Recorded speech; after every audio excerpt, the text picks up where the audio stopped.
THN news.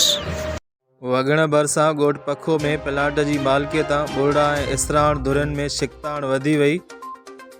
Main Indus highway जी भर में वाक़िए प्लाट ते ॿोड़ा धुर जे माण्हुनि पुलिस साण करे प्लाट मथां हलंदड़ अॾावत डहिराए छॾी, जॾहिं त पुलिस जे पहुचण ते अॾावत कंदड़ ॿी धुर जा माण्हू फ़रार थी विया।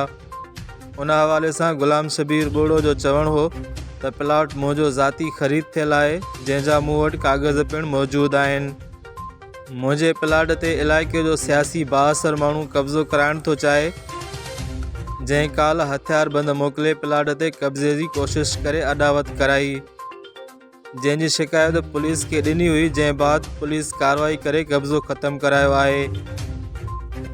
होॾां राब्तो करण ते SHO पखो कमरदीन तुनियो जो चवणु हुयो त शिकताण खे ख़तमु करण लाइ तकरारी प्लाट ते पुलिस एहलकार मुक़ररु करे छॾिया आहिनि त जीअं धुरनि में को बि अणवणंदड़ वाक़ियो न थिए।